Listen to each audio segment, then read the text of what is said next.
Hello, I'll be talking about the effect COVID-19 has had on students during remote learning.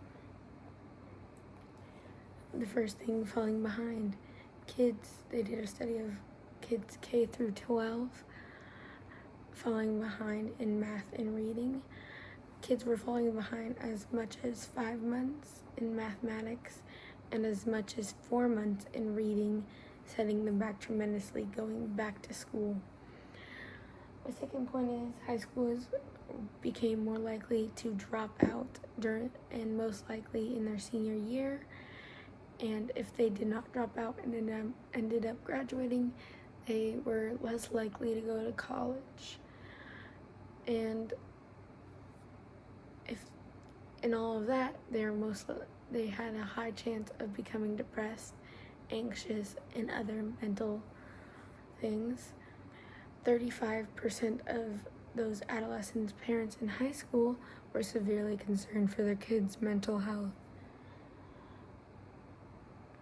And the fallout from the pandemic threatens to depress a good chunk of the generation that was in school, leaving them with little social interaction at the time, and other things such as cyberbullying became more intense. The school is struggling.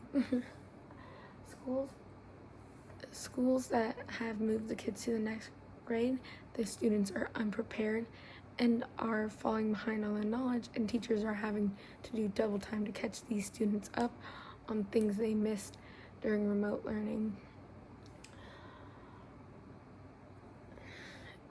On top of that, the kids that have to be quarantined or are not fully back in school and have online, they were struggling to accommodate these kids, some being kids that did not have technology at home, who did not have Wi-Fi and such. They had to find a way to accommodate these kids so since they were already falling behind, they were not falling more behind in their studies.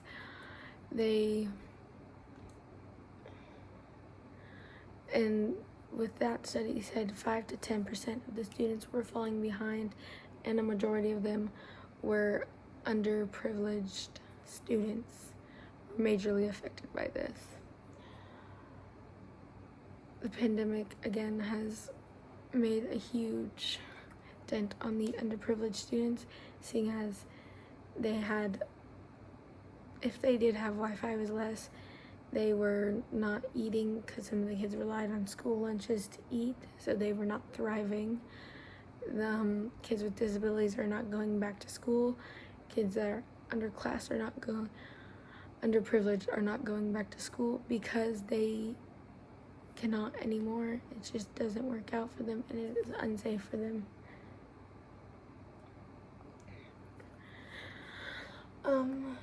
The at-home effects.